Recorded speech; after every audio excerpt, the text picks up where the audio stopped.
Alright, we are fucking back for this DPS tier list. The healer one's doing good. Season 1 DPS Marvel Rivals tier list. Going through all the DPS characters. I have to preface the S tier is truly just you should either play this character or ban it.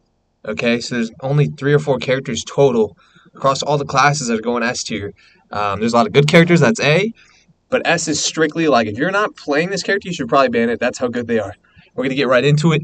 I'm going down the line here with Black Panther. And I think Black Panther is A tier, even though got a little bit of nerfs. This character's insane. It's just such a high skill gap. I think this is probably the third hardest character in the game to play, only next to probably Spider-Man and Loki. You have to be really good with this character. You have to have crazy, crazy high sensitivity, crank it up. And just the non-stop dashing makes you so hard to kill if you're good. Can get picks and get out easily, just like you want with a good dive character. He's A tier. The only thing holding him back is his ultimate doesn't just like instant one-shot people. It does a lot of damage, but you still need to hit them with your dash to kill them. So, again, that's why he's A tier. There's a reason he got nerfed last season. He has a solid win percentage, solid character, A tier for sure. Anyways, I think we just skip over this character. They haven't gotten any better. They actually buffed Black Widow's like runs, the amount of time she can run for and her movement, but she's still bad. They need to buff her ultimate and change her a little bit. She's terrible. She's the literal worst character in the game.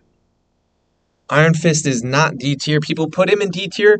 He cannot be in the same tier as Black Widow because Black Widow just so low value that like I have to avoid you as a teammate if you play her. Whereas Iron Fist can at least get some value. He can at least make some plays. He's not as good as other dive characters, but he's not like horrendous. Like if you're playing the D tier, if you're playing Black Widow, like I can't play with you anymore, okay? Iron Fist at least can pop off. He's C tier. Iron Man, I think, is B tier. I don't think Gamma's as good as it was when people were only running 2 healers and you could just melt through people.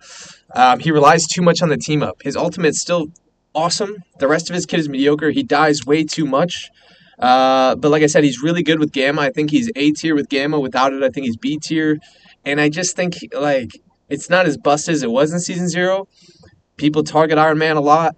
They kind of shoot him out of the sky. You need a healer that's really good at their job, paying attention, constantly looking up. You need a healer that cranks up their vertical sensitivity so they can nonstop look up to heal you. But I think Iron Man's B tier overall. Hela, I really struggle with this one. I think she's like the best A tier character, but not quite S. The 2 nerfs they gave to her with her seasonal damage being lower, her health being lower, it does honestly change her a little bit. And she's like very close to being S tier, but I think just the fact that strange players have gotten a lot better since Season 0 about like levitating up and using their shield to block half of her ultimate really slows her down compared to the other S characters, I think. So I think she's like the number 1 A tier character. A lot of the time, I want my comp to be like 3 healers, 2 tanks, and like 1 DPS, and she's a very solid pick for that 1 DPS slot. But I think she's like the very top, so like an A+ type character here. Magic I actually put ahead of Black Panther, but behind Hela. Magic, this is a fun fact for you. In this season, in Season 1, in Grandmaster Plus, is a website lets you track this stuff, has the second, I'm double checking right now, second highest win rate in Grandmaster Plus lobbies this season. She has a 53.96% win rate in those Grandmaster lobbies, only behind one other character we'll get to later. So Magic is an undervalued character. I think she's really good if you're doing the animation cancels. Her ultimate is really good. They even buffed her. I don't know why they did, but they like buffed her ultimate damage by like 10. She's insane.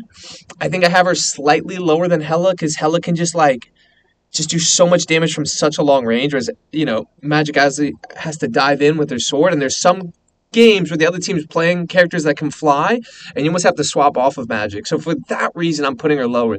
But in the games where you don't have to swap off, where you can consistently kill everybody, I think, A+ tier for Magic basically as well. And I keep seeing other people making tier lists and putting her too low. I'm like, hey, there's a reason she has the second highest win percentage in the game in Grandmaster lobbies this season. She's I think, the most underrated character in the game. Mr. Fantastic. You know what?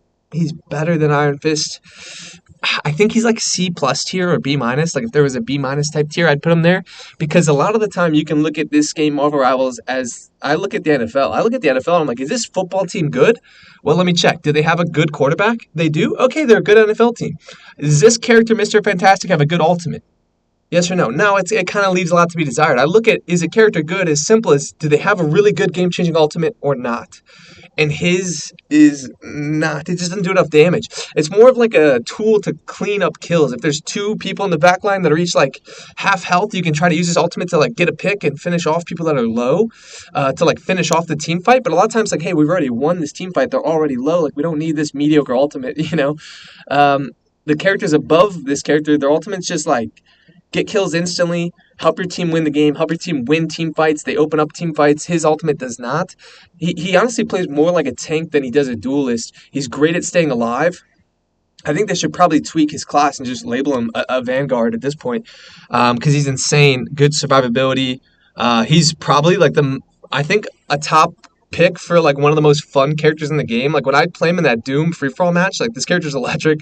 He's hilarious. He's really fun, really satisfying the way his moves feel when you connect on him. And his ability to deflect ultimates is really cool. I think it's a fun factor they added into the game. But I just don't know. I'm not too confident in this character. Well, and again, he's still new. Maybe he'll surprise us like Wolverine did in Season 0. But I just don't think his ultimate is high enough impact that I ever want him on my team, really. So for those reasons, I think I'm going to keep him C tier, almost like C plus probably. Moving on to Moon Knight. Now, Moon Knight's a tricky one. I actually think Moon Knight's maybe honestly lower than Iron Man. Because Moon Knight, I think, relies too much on like comboing his ultimate. They just buffed his ultimate because it was pretty bad in Season 0, whereas now it's solid, but you almost still have to combo with like Groot. Like truly, if I don't have a Groot on my team, I don't think I want a Moon Knight. And I think Groot is not a top 2 tank in the game. So it's like if I'm playing a tank that's maybe like the third best tank just to make this other character that's a B tier character better, it's almost like, is that worth it? Actually, it's funny. Yesterday or 2 days ago, I played against the team that won the tournament. And when I happened to come up against them in ranked, again, they had their first place banners and everything. So I was like, all right, this is going to be a sweaty match. And they actually ran this combo. They were playing Moon Knight and Groot and got off that combo 2 or 3 times on us. We beat them in overtime. But I was like, dang, they're getting good value out of that Moon Knight. But I still think the fact that his ult is only really relevant if you combo it or you catch someone that's completely not paying attention, it's pretty easy to avoid. This character gets dove way too easily, I think, by characters like Magic, Black Panther. Any dive character really just kind of shreds him. He relies too much on like his tank having a peel to keep him alive. And again, I think he's B tier. I think he can be really good, especially in lower ranked lobbies because he can do so much damage so quickly. But high elo players, they shoot the onks too fast. They don't play on top of each other, right? Where the onks are going to get a ton of value if there's a Moon Knight. So I think B tier for him. Namor is probably A tier and probably slightly ahead of Black Panther, but I'd put him behind Magic. His ultimate is also more of a combo ult, like with a Groot or something. It's not the best on its own. If you can knock somebody down, you can finish them off with your Trident or with your Octopus, but he relies a lot on having a Luna on your team because his team up with Luna even got buffed. It's incredible now with that blue squid, but without that team up, he's not as good. He's great against dive characters like a Spider-Man, against a Magic, a Black Panther. This character always gets decent value. The fact that he doesn't have to reload, can nonstop throw those tridents, get good damage in, makes him really valuable. If you have good squid placements, he's great. I think he's A tier. I don't think he's broken. I think he's in a good spot. Now, Hawkeye. Hawkeye is a tough one. I actually put him behind Moon Knight. This is a fun little stat here. I'm looking it up right now. Hawkeye has the lowest win percentage in the game in Grandmaster Plus lobbies this season. He's at 40.89% win rate. Yeah, 40% win rate. The worst of any character. But he's hard to play, right? You need to hit headshots with him for him to be a viable pick. His nerf was pretty substantial from last season. They nerfed his seasonal damage. They nerfed his range on the headshot capability. One-shotting people. And I think the problem with Hawkeye is kind of similar to Moon Knight, but it's even worse on Hawkeye, where he can get dove so easily. He saw a little bit of fringe play in the Season 0 tournament, but anytime the other team had a Hawkeye, the other team would switch to dive and almost bully him to switch off. Like half the games I saw Hawkeye in the tournament, he switched to another character. So I think Hawkeye is actually a B tier character when we look at it, based on that win percentage, the fact that he can get dove easy.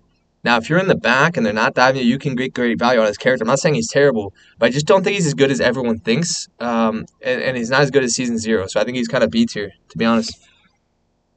Psylock. I put Psylock right here. I actually think Psylock is slightly worse than Magic and Hela, but better than a Namor Black Panther pick.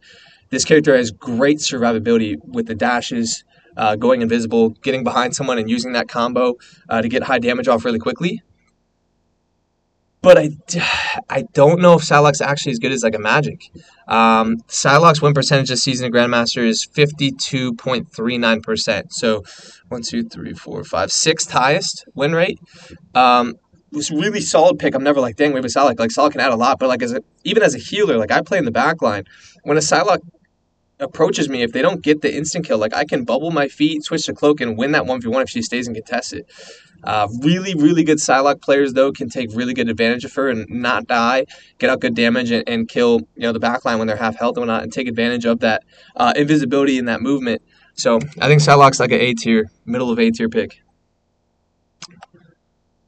Scarlet Witch is either the worst character in C tier or D tier. And honestly, I'm not going to disrespect her by putting her down here with Black Widow. I'm going to keep her in C tier. She even got buffed last season. But again, you can look at how good and how much value a character adds. As simple as basically like, what does their ultimate contribute? And in high lobbies, you're never getting her ultimate off. The whole team looks up at the sky and shoots her. You can stun her. She has such a squishy health bar that when you look up to shoot her when she's ulting, it takes so long. She's like the longest ultimate in the game to actually have it work. And it just doesn't work because everyone kills her too quickly. And her ultimate aside, she just doesn't do as much damage as the other DPS characters. Like, truly doesn't do enough damage. She's a cool character, but I just don't think she adds too much value, and I really don't want my teammates picking her. Her team up isn't worth it because of how bad she is. So we'll go C-. I'm not going to quite disrespect her by putting her in D, so we'll go C-. Spider-Man. I see people hating on Spider-Man maybe a little bit too much. I see people putting him in like D tier, C tier, but I think he's like bottom of B tier. He has a solid team up, but this character is really squishy, and they don't do an insane amount of damage. His ultimate does an insane amount of damage. Great ultimate. But the character itself, just like when I see a Spider-Man, they end up getting like a good amount of kills, but also a good amount of deaths and not that high of damage. So like they're just in and out. You have to be, I mean, this is probably the most high, you watch Necros play him, it's like, he gets a lot of value by pulling people off the map, right? So you need good map awareness, you need an insane plays, you have to play like high risk, it's like high risk, high value, but for the most part, even Necros, you hear him saying he has to switch off this character a lot, for like the better dive characters like a Wolverine or something, and Spider-Man's good, I think he's middle pack character, and B, just very high skill ceiling. StarLord. I probably put StarLord here. I think StarLord has like a top 5 ultimate in the game. The legendary just shreds 3 people every time you get it off. He has really good, and he's got this immunity to CC and ultimates and everything when he just dashes. He gets this millisecond where he's like invincible when he dashes. So if you're a really high level StarLord player and you time those out correctly, you can survive quite a bit. Just this crazy burst damage with those little SMGs and great movement, right? Great mobility. StarLords that flank do really well, and this character adds a lot of value. I think he's great, and I think he can take over games by himself. I love when my team has him as like our 1 DPS. Storm. Man, the buffs to Storm are crazy. And I think I put Storm right here on my list. She can movement speed buff the whole team, damage speed buff the whole team. Her tornado ultimate is ridiculous. Her fire rate is really good. Just crazy high damage. But she can die quite a bit because she's a little bit of a slower character that's just kind of floating around. But if you can keep her alive, she can take over the game. A great, great pick. I can't believe how much they buffed her. She went from like being a C or B tier character to like an amazing top of A tier character. So very, very good pick. I was almost thinking of putting her in S tier, but I think she's just top A. Really solid. Squirrel Girl probably goes right here for me. I think she's better than Hawkeye.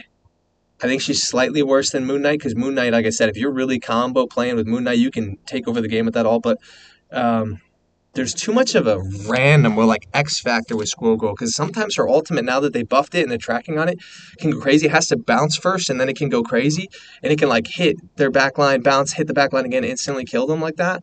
But sometimes it does still get a little bit lost and then you get like no value of the ultimate. And again, how good is a character? Well, how good is their ult? And hers is sometimes great and sometimes terrible. Her regular attack with that slingshot is great. Her stun is really good, especially if like a Hulk is diving your team. You can stun the Hulk. Your whole team fires them, and you can get them to Bruce Banner form quickly. So this character is really good. I think it's a really really solid pick, like towards the top of B tier. But because her ult can sometimes just blank on you, it's like I don't think she can quite make A tier because of that. But a lot of good buffs from her and a lot more promise this season. Punisher, and this one might surprise some people. But I think Punisher is not that great. I think he is another pick that's like, man, this is if I'm playing quick play, like I want to play Punisher just because I'm trying to have fun. I think Punisher is one of the most fun characters in the game. But it's like I only really want a Punisher if the other team has like a Hulk or Venom. To be so honest with you, like his shotgun is great against like a Hulk or Venom, but aside from that, it's like his ultimate's too easy to just like, hey, we'll team fire this dude, take him out. His turret just can get broken so quickly when you all focus it. And then other than that, right, he's just left with a smoke bomb and a grappling hook and a zipline thing, and it's like that doesn't add too much. So it's like, okay, well, why are we playing him?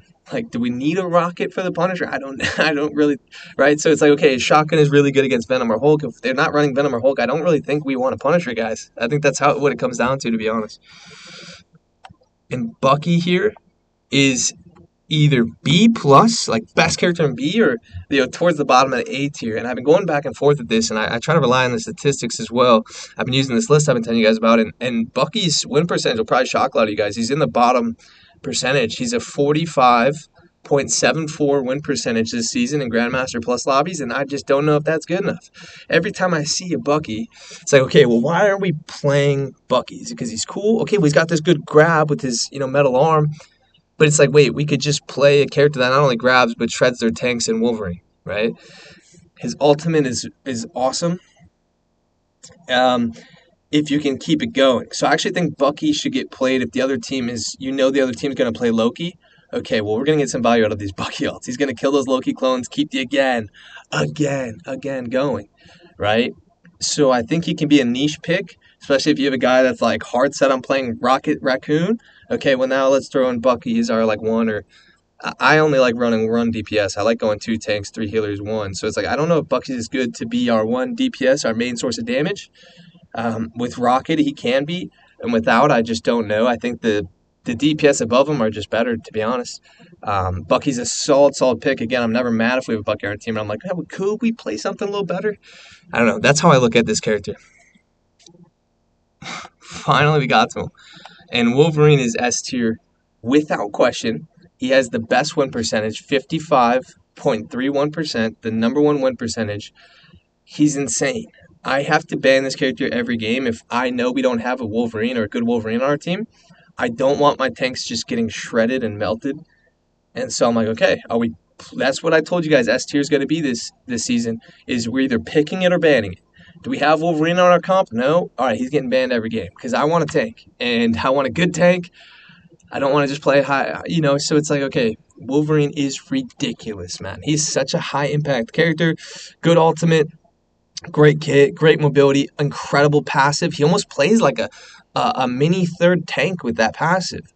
It's ridiculous. Watch Team Captain play this character. Watch the end of the most recent tournament. You'll see why he's an S tier, why he's this good. I don't really know why they buffed him. They buffed him a little bit in his health from Season 0 to Season 1. This character's ridiculous. I wish I could kind of interview the developers to figure that one out. It's a little bit mind-boggling, but this character is ridiculous. He's nuts. Learn how to play him. Take time. Practice him. He is the best DPS in the game because he does his damage scales based on the opponent's health bar, and obviously tanks have big health bars, so when you're playing this character, you're just solely tracking the tanks, whereas the tanks, I'm going to pull the tanks to my team and basically instant kill them every time he gets that dash. Play Wolverine. That's the DPS tier list, guys, broken down. S tier to D tier, where I think they're at this season for season 1. Again, at the time of this recording, I'm number 45 on the leaderboard. So just trust me with my takes here. I've put way too much time into this game. This is truly where I think these characters are at. I'm going to post the tank video next, but here's our DPS video. Thanks, guys. Appreciate it. Everyone that tuned in.